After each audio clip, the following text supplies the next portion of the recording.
Let's I'm going to start the sponsors and we'll go from there.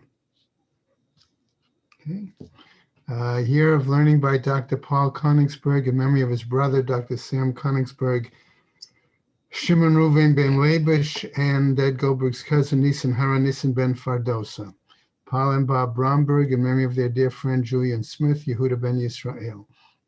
In memory of Malcolm Ann and members of her family murdered in the Holocaust. Harav Tzvi Hirsch ben Shlomo Yaakov, Sarah bat Ephraim, Yisrael David ben Harav Tzvi Hirsch, Ephraim ben Harav Tzvi Hirsch, Adia bas Harav Tzvi Hirsch, Miriam bas Harav Tzvi Hirsch, Pessel bas Harav Tzvi Hirsch, Shalom ben Harav Tzvi Hirsch, Shlomo Yaakov ben Harav Tzvi Hirsch, Shmuel ben Harav Tzvi Hirsch. Many friends of Dr. Marvin Blush, Moshe Shalom ben Yitzchak Halevi. Friends of Toby Paris, Saratova bat Yisrael Dov. Friends of Malka Levi, Malka bat Yosef. Friends of Avi Gitler, Avramea ben Shimon and Martha Gitler, Chana bas Yeshaya. Shall assure her children and grandchildren in memory of her uncle, founding member of BRS, Dr. Israel Brook, Yisrael ben Harav Akiva. Marcia Federbush and family, in memory of her husband, Dr. Oriel Paul Federbush, Oriel Pinchas ben Harav Shimon. Friends of Joe Wolf, Yosef ben Chaim. Sharon and Fred Lisker, their family and many friends, in memory of her dear mom, Harriet Friedman, Edel Bas Yaakov. Leslie and Gail Kaplan, in memory of their parents, Harry and Marjorie Seidel, and Irving and Pearl Kaplan.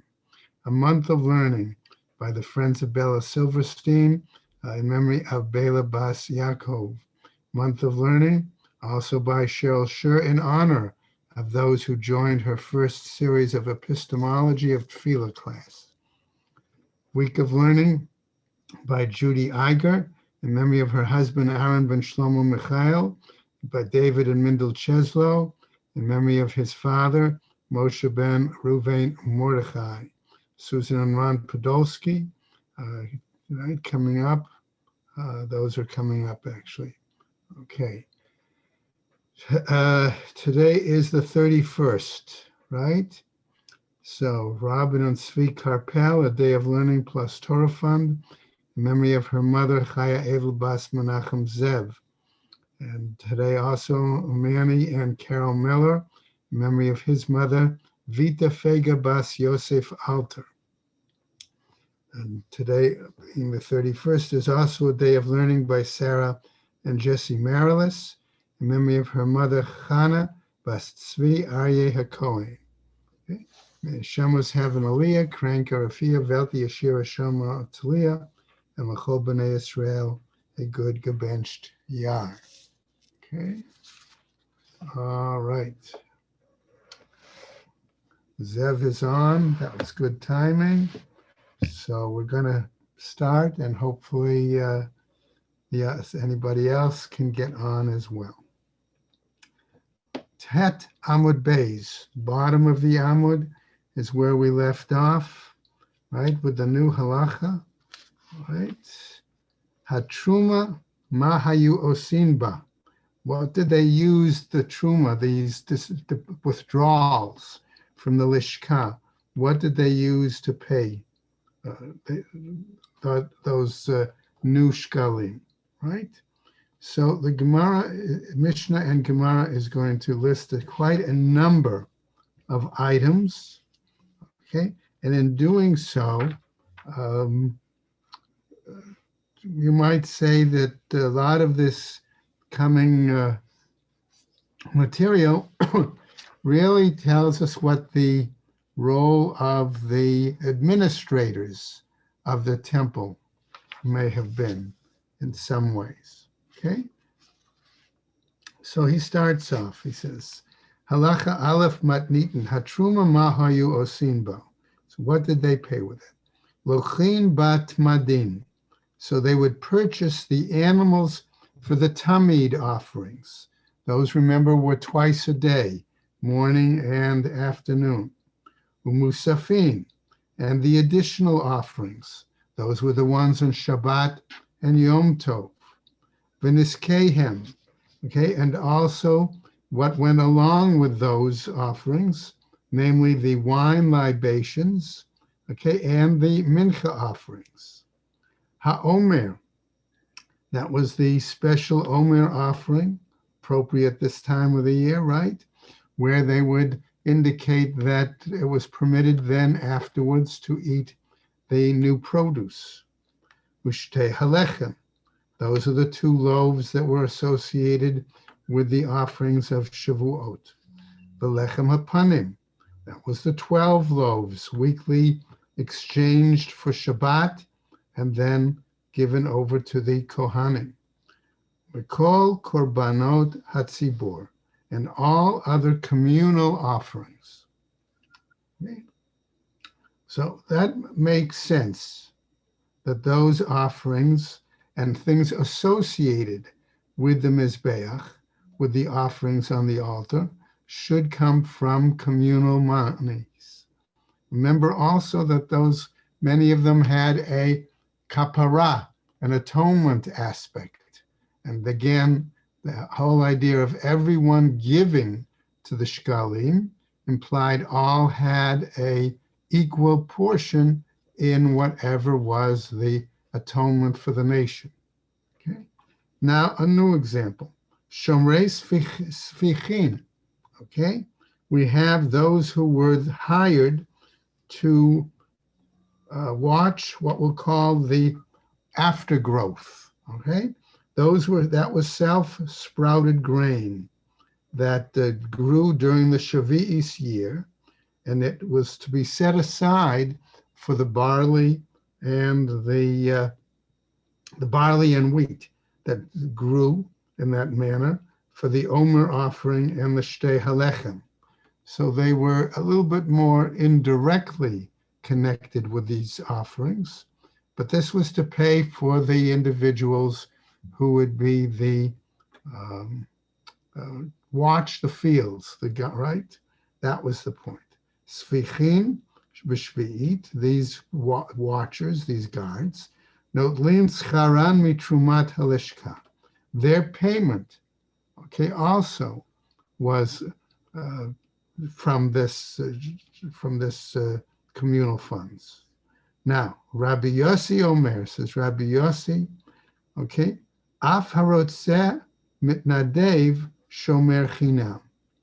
Okay, he disagrees and says, no, if somebody volunteered to be a watcher for the sfichin, for the aftergrowth, that was what we're calling it, okay, they don't have to necessarily be paid. Amrulo, but his colleagues challenged him.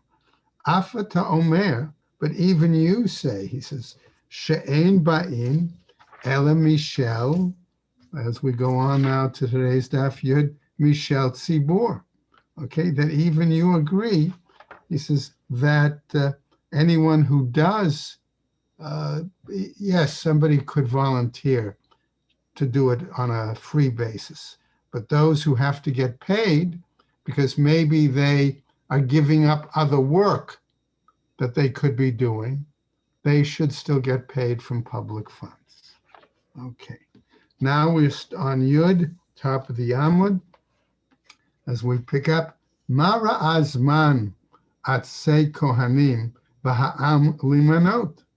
So the question that the Gemara is raising here is a little bit complicated, in that it's citing an example, and it's saying there was a time when there was not enough wood or animals, okay?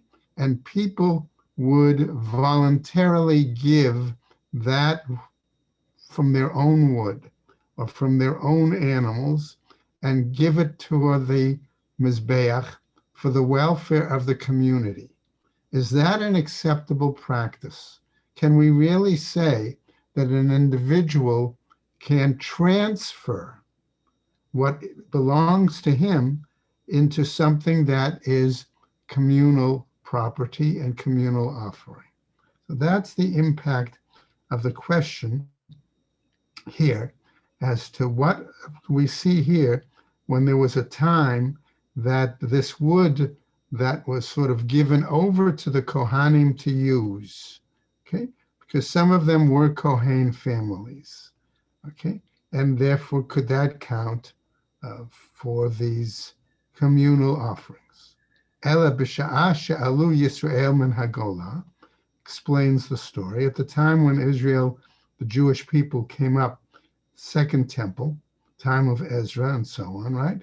V'lo matzu eitzim b'lishka. They didn't find any wood in the appropriate storehouses. V'amdu elu v'nitnadvu eitzim mishel atzman. And these individuals, these families, donated on their own. Umasrum l'tzibur, and they gave it to the community. Okay, so what happened? V'kervu mehen korbanot tzibur, and they offered on this wood, okay, the communal offerings. Ve'etnu imahen, and they made a condition, nevi'im shebenehem, those who were, so to speak, prophets among the returnees, let's call it, to the land of Israel with Ezra, all right?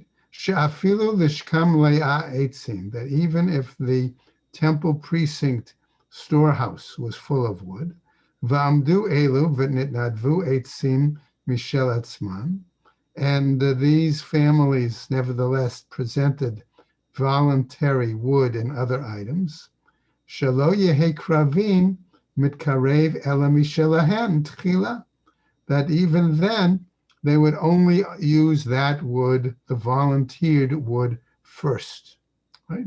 And therefore what happened? On the day that family's wood was to be used, that family observed that day as a Yom Tov, as a kind of holiday. Amar Rebbe Acha, the Rav Yosehi. Rebbe Acha says that's the view of Rebbe Yosei. Why? The Rebbe Yossi Omer, because he said, Af harotzeh mitnadev shomer chinam.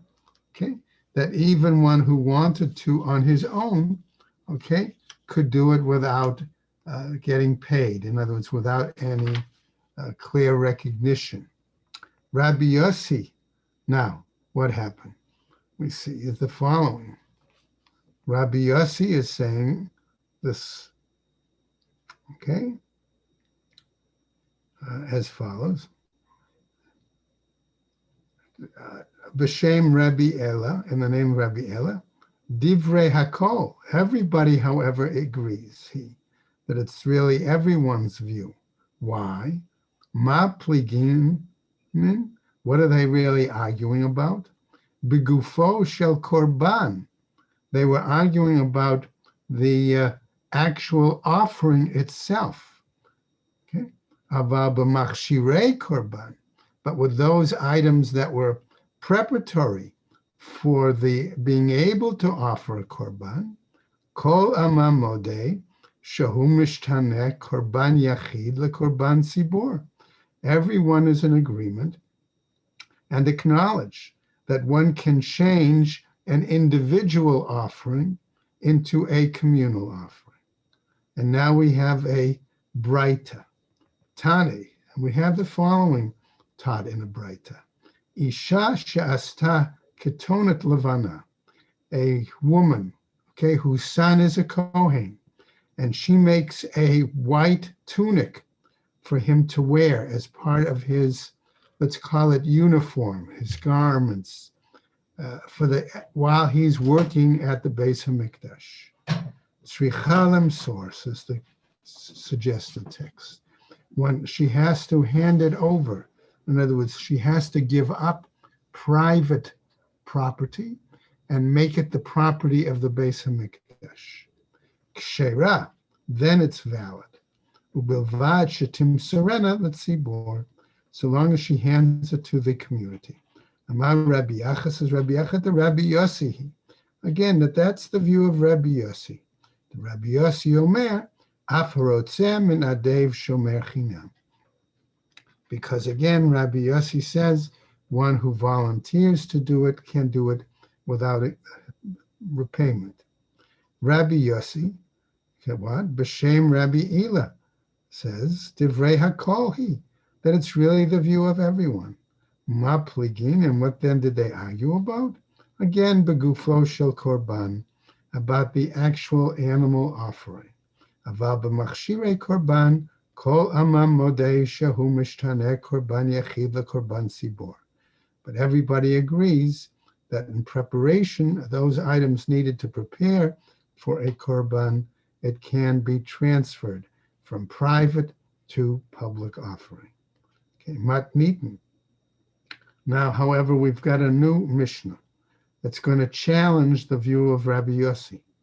Matnitin pligei Rabbi Yossi. This challenges the view of Rabbi Yossi. Why? Because we see the following. Otana yamim nohagim b'shat korban. That those same days that those families brought that item, they nevertheless, right? We see that they, on the other hand, basically they observed a celebration when those korbanot were offered. Okay. B'shalo b'shat korban, and when it wasn't, okay, or not. Okay, Rabbi Yossi Omer, Einam nohagim, ela b'shat korban bilvad. Okay, so in other words, rephrasing that last sentence, what was meant was when the temple was in existence, according to the Braita, as well as when it was not in existence, those families maintained an observance, a semi-holiday on that day. Rabbi Yossi disagreed and said only when it was the temple was in existence, okay, and so to speak, they were acknowledged, so to, in a way, as having brought that personal gift or donation or offering. Did they observe the holiday? Right? Va'od, and furthermore, says the Gemara, min hada, we also learn from the following item. Titania, okay, as here we see that was taught. Amar Rabbi Eliezer, says Rabbi Eliezer, Be Rabbi Tzadok. He says, in the family of so Rabbi Eliezer, the son of Rabbi Tzadok, tells the assembled colleagues, Anu hayinu mi b'nei San'a ben Binyamin. We were descendants of the family of Sona ben Binyamin. V'chal Tisha B'Av liot b'Shabbat. And there once was a situation when Tisha B'Av, the 9th of Av, came out on a Shabbos. Okay, and so they provided the preparations, the wood, for the offerings on that day. V'dachinu oto l'motzei Shabbat. Okay, and we put it off till after Shabbat. V'hainu mitanin v'lo mashlimin. Okay, and so therefore, and we did, he said, a partial fast, but we did not have to instead observe the fast, okay, on another situation, fill in the time we missed for fasting. The implication was that even after the destruction of the temple, okay, the families that observed these special days, okay, still did so, which is different from what Rabbi Yossi had said. Okay. So at that point, the Gemara wants to tell us, stops the discussion on that topic to proceed to say that the implication is that clearly, yes, an individual can have at least some items transferred to the status of being public offerings. Okay. So we pick up from what our original Mishnah was saying, Ha'omer v'hu shtei halechem. We said that the Omer offering, which allowed for the eating of the new grain, okay, that was from barley, and the shtei halechem, the 2 loaves for Shavuot that were offered with the animals on Shavuot, v'lechem hapanim, excuse me, and the 12 loaves on Shabbos, right? V'chol korbanot hatzibor, and all other communal offerings, right? So the Gemara now tells us in parenthesis there, Matnita de Rabbi Shmuel. Okay. Okay, it's again alternative text. So let's go on. After that, it says Tman Taninim. We learned elsewhere in another Mishnah.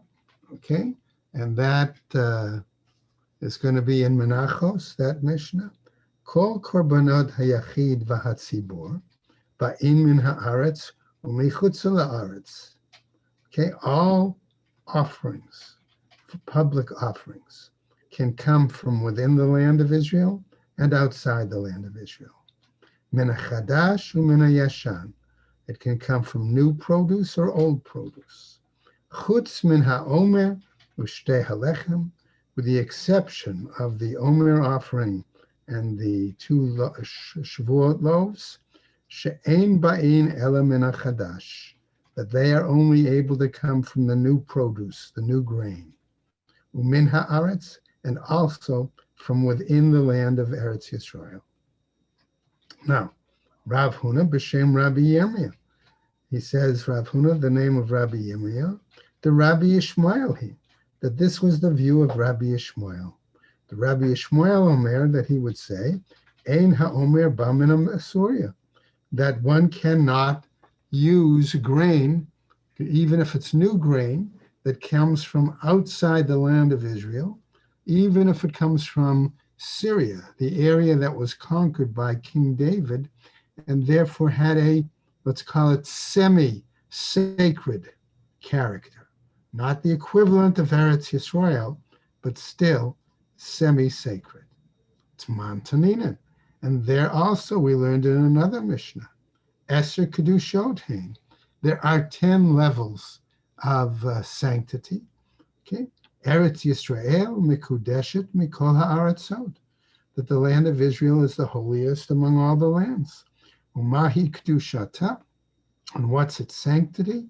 Shemave'im mimena ha'omer, that we bring from it the barley grain for the omer offering, v'habikurim, and the first fruits, u'shtei halechem, and the 2 loaves for Shavuos, masha'ein meve'im kain mikol ha'aratzot, which is not brought from the other countries. Now, Rabbi Chia, or Rabbi Huna, said, b'shem Rabbi Yirmiyah, in the name of Rabbi Yirmiyah, in the name of Rabbi that's again the view of Rabbi Yishmael. The Rabbi Yishmael Amar, Ein ha'omer ba min Surya, that Rabbi Yishmael said it doesn't come, can't bring the omer from outside the land of Israel. Tman Tanina. And further, we have another Braita, or Mishnah, that teaches, Rabbi Yishmael Omer, Mamach Harish, Rishut Af Katsir Rishut. Namely, I'm going to make a comparison between Shabbat and Eretz Yisrael and outside, and says that basically the same way that the question of plowing, okay, digging, things like that, is an issue of Rishut, so therefore harvesting is an issue of Rishut. Okay, on what does that apply? Okay, we're saying that this applies to particularly the Shvi'it year, okay, the sabbatical year, right? Yatsa Katsir HaOmer, this excludes, however, the harvesting of the Omer, Shahu Mitzvah, because that, however, is a clear mitzvah, okay, to do. Now, Rabbi Yishmael Keda'ateh, and Rabbi Yishmael held to his own opinion. The Rabbi Yishmael Da'amar, Ein ha'omer ba min ha'surya, that they can't bring the barley for the omer offering from outside the land. Keda'ateh da'amar yatsa k'tzir ha'omer shehu mitzvah. Why? Because the harvesting there is not rishus, but it is a clear mitzvah. Now, man tana. So we get now to a new piece from our Mishnah, asking about the salary for those who watched the aftergrowth. Excuse me. Okay. Man tana shomrei svichim b'shvi'it notlin scharan mitrumat halishka. Who's the one who taught that these watchmen for this aftergrowth of the Shvi'it, receive their payment from the withdrawals of the Lishka? Rabbi Yishmael he. Again, it's Rabbi Yishmael. Amar Rabbi Yosef, Divrei HaKol he. Rabbi Yossi says it's everybody. Lo matzu basuria. Why? Because he says as follows, Rabbi Yossi. If they didn't find the grain in outside the land of Israel, mevi'inotan misvichin shebe'eretz Yisrael. Then they brought it from the aftergrowth of the land of Israel. Hahen Omer. Okay. So what if we're talking here about the Omer offering? Mahu sheyizra b'tchila. Okay, you're saying that they're going to plant it initially, right? Supposed to not be able to plant on the Shvi'it here. So what happens? Rabbi Chia bar Ada, Cameron, he asks the following.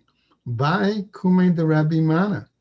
So he asks a shaila in regards to Rabbi Mana in this area. Lo nimsa kikometz al shirayim she'enan nechalim. Okay, can't we say that one could basically collect, right? Separate, based on the grain, okay? Separated on what the sfichin, what these aftergrowth remainders were, okay?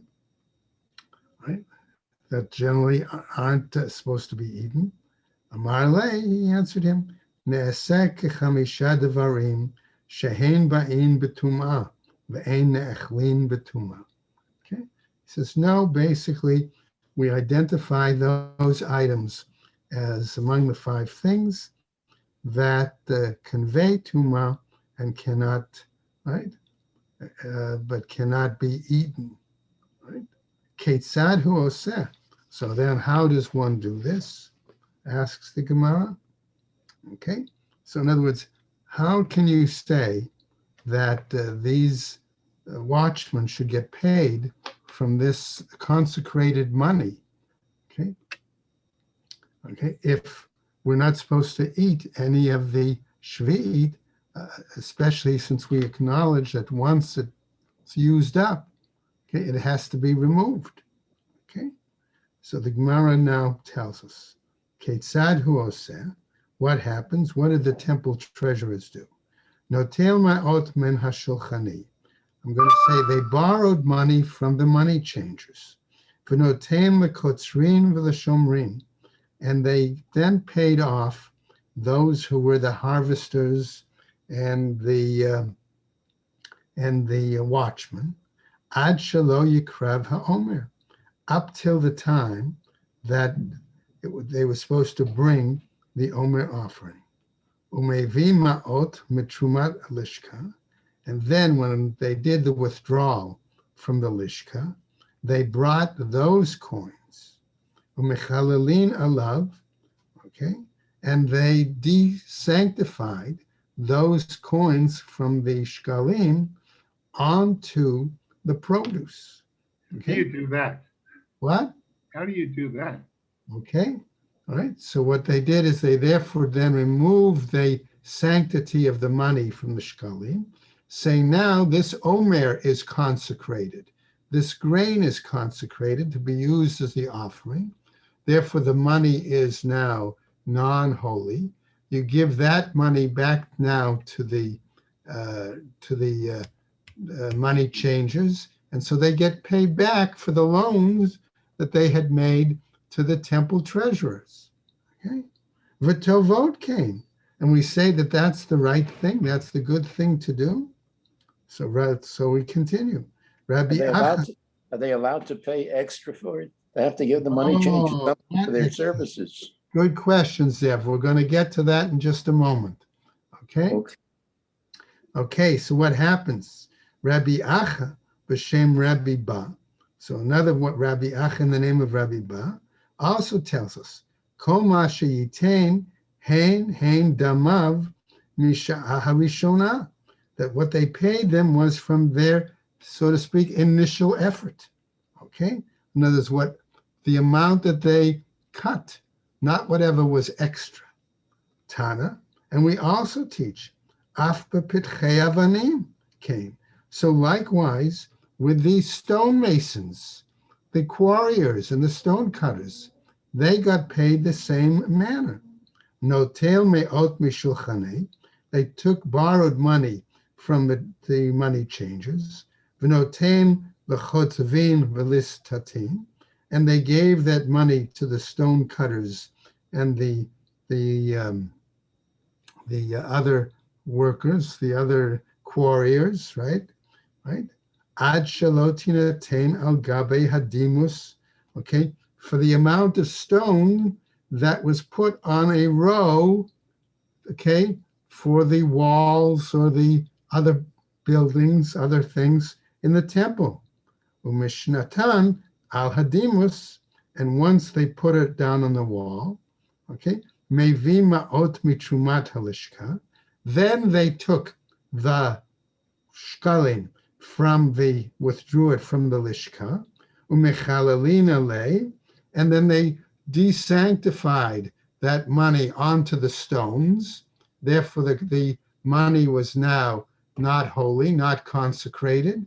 They could take that money and pay back the shulchani, the money changers. V'tovot came, and that was the right thing they did. Rabbi Yossi b'shem Rabbi Achaz, okay, Bei Rabbi Bun said the following, and he pointed this out, right? B'shem Shmuel, in the name of Shmuel, Kol ma sheyitain hein dame misha'ah rishona. In other words, it was what they, not anything extra that they provided, but what they did, the precise amount, okay, that was brought in the first place, okay, that money. Okay, let's go on to Yud Amud Beis. Okay, we go now to a new halacha, right?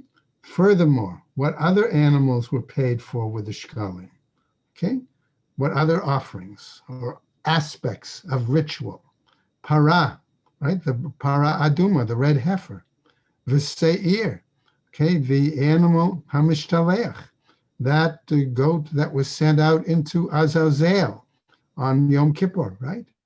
V'lashon shel zuhurit, and the strip of red wool that was tied on the horns of the animal. Okay, ba'i mitrumat halishka. The cost of these items came from the lishka. Kevis para. Okay, we had a ramp, okay, by which the Kohanim would lead the red heifer.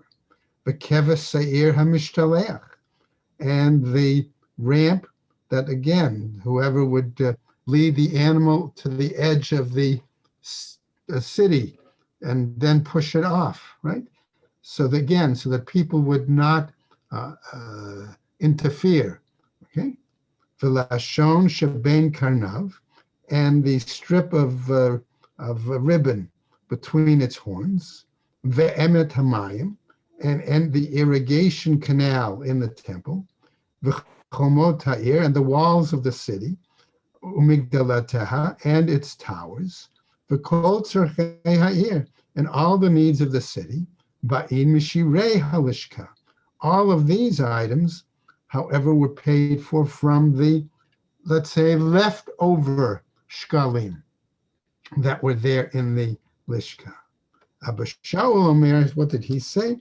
Kevis, this ramp, okay? Para kohanim gedolim osimi shalatzman. No, the high priest, since he was the one who had to handle it, okay, that was his own, so to speak, contribution. And then going on, motar shirei lishka, the money that was the remaining, right, after they took out the three, remember, the 3 boxes worth, and they covered it, the money with leather, okay? So that money that was left over, mahayu osin behem, what did they use it for? Lokhin behem yenot shmanim v'salatot. They would purchase with that money, okay, the wine and oil and fine flour, right, v'shechar, and also liquor, okay, or beer, right, lahekdesh, for sanctifying purposes, all right, and the profits basically would go to the temple. Divrei Rabbi Yishmael, that was the view of Rabbi Yishmael. Rabbi Akiva would say, Ein mishtachrin b'shel hekdesh, af lo mishel aniyim. That according to Rabbi Akiva, we don't engage in commerce with the funds of hekdesh, nor with money that was set aside for the poor. Further, motar hatruma mahayo simba. What happens if not all of the coins from the 3 boxes were used up? Okay, Rikuye zahav tzipui levet kodesh hakadoshim. That they beat that gold into almost wall coverings for the inside of the temple. Rabbi Yishmael Omer, motar haperot kaitz hamizbeach, that any money that was left over from the produce, okay, what did they do there? Okay, this was used again for kayetz hamizbeach, for those offerings when the temple was empty, when the altar was empty, and they needed to keep the fire going and things like that. Motar truma, the clay sharet, leftover money from the truma could also be used to make or purchase equipment. Rabbi Akiva Omer, says Rabbi Akiva, motar truma l'kayetz hamizbeach. There he agreed with him that the leftover money, okay, from the withdrawals went to pay for other offerings to keep the mizbeach busy. Motar nesachim l'klei sharet. The leftover money from the libations went to pay for equipment. Rabbi Hananya, Magen HaKohanim, Skan HaKohanim, Rabbi Hananya, who was the assistant high priest, said, Motar Nesachim, Kayetz HaMizbeach, the leftover libations went to cover the offerings when the altar wasn't being used, busy. Motar HaTruma, the clay sharet. Leftover money from the withdrawal went to the equipment. Zeh v'zeh lo hayu modim b'perot. But neither of them, Rabbi Hananya nor Rabbi Akiva, agreed with Rabbi Yishmael, okay, in regards to the produce. Now, the fruits. Now, coming back now, new Gemara. Keves, para, this bridge, okay, for the para aduma. Rabbi Yishmael bar Nachman, b'shem Rabbi Yonatan, said the following, okay, shalosh lashonotain. There were 3 different strips of red, of crimson, that were used regarding various animals. Shel se'ir, okay, one was the se'ir hamishtaleach, the animal that was sent out to the desert, okay, basela, okay, and that also was tied, that piece of crimson string or ribbon was also tied to a rock. V'shel matzora, there was another piece of crimson strip that was associated with somebody who had been leprous, and that measured, okay, was a measurement of a shekel, whereas the other was the one that was going to be tied to the rock, weighed a heavier strip. V'shel para, and the one that was associated with the red heifer itself, b'shtei slain, that was even a stronger piece of crimson, okay, thread. Rabbi Chunya, it says, Dibrat, the Chazin, okay, that he came from Chabad Chazin, right? Rabbi Ba Bar Zavda, b'shem Rabbi Shimon ben Chalafta. So again, telling a tradition. Shapara b'shtei sla'in umechsa. The one that was for the para aduma, that was a very thick crimson ribbon that was 2.5 selah. Okay, ve'it demefkiran, and there are those who cite it lishna ba'asara zuz, with other language that said that it was more the weight of 10 zuz. Continuing now, new piece. Rabbi Yehuda, B'Shem Rabbi Shmuel said, Talmidei Chachamim, Hamelamdim et HaKohanim, Hilchot Shchita, Hilchot Kabbalah, Hilchot Zrika, those sages who taught the priests, the Kohanim, the laws of slaughter, of transferring the blood, of how to sprinkle the blood. Notlim Scharan Mitrumat Halishka. They also receive their salaries from the truma. Okay? In other words, since they had to give up earning money otherwise, that was their, in a sense, not salary, but replacement for that money. Rabbi Yitzchak bar Radifa, B'Shem Rabbi Imi, says as follows: Mivakrei mumei kodshim, those who were the inspectors to see if there were any disqualifications of the offerings, right? Note lins charan mitrumat halishka. They also got their salary from the withdrawal of the lishka.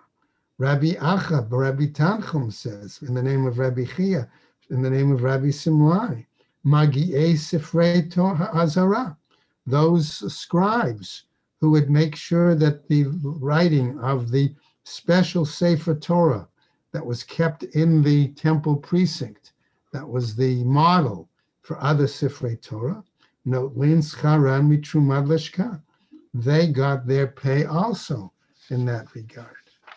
Okay, Gidl Bar Binyamin, B'Shem Rabbi Asi, tells the following: Shnei Dainei Gzelot, note Lin Scharan Mitrumat Halishka, namely those judges that had to deal with cases of thievery and robbery, they got their payment from the Lishka. Shmuel Amar, Nashim Ha'argot, right? Those women who did the weaving, the parochet, okay, for the temple, right? In the temple embroidery, the curtains, so to speak. Note Lin Scharan Mitrumat Halishka.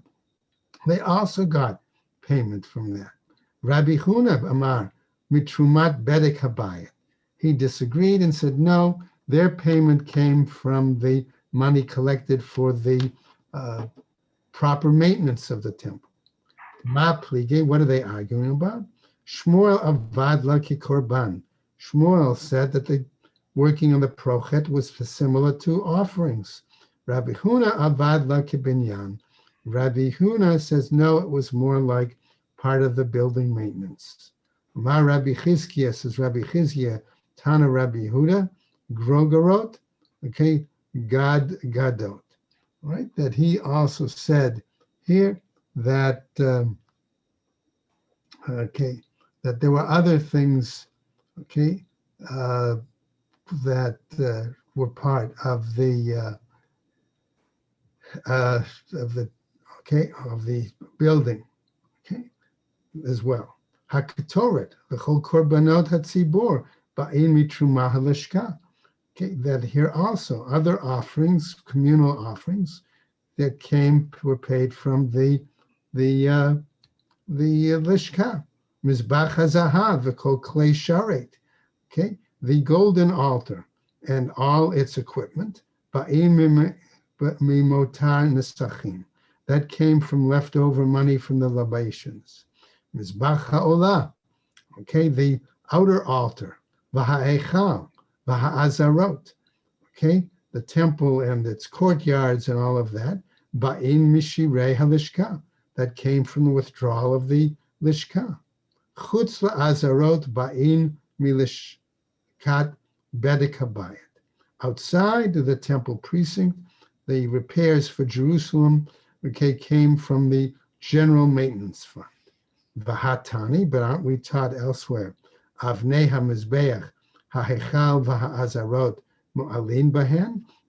That stones that were used for building the altar and the hechal and the other things like that, one could be guilty of me'ila. V'chiyesh me'ila b'shirayim. And do we say that there was the possibility of being over transgressing with leftover money? Elika Rabbi Meir, but rather this is the view we said of Rabbi Meir, that he said that one could transgress with this leftover money. Rabbi Chia, however, says, Klum Amar Rabbi Meir, Ela B'toch Shnato, that Rabbi Meir said this only applied if that money was during the same year.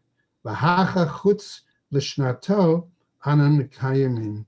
But here we're talking about being after the three withdrawals after the year.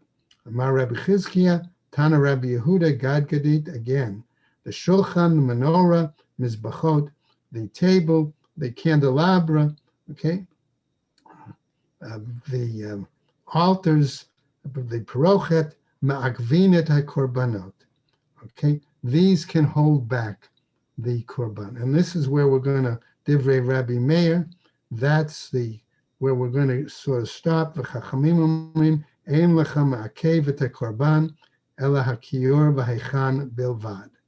Okay, v'lo chen. So we'll pick up tomorrow, so to speak, on the bottom then of Yud Amud Beis, okay, where what is it about the inappropriate location of certain equipment in the temple, could that delimit the validity of the korban? Okay. All right, guys. Also, thank you so much. Okay.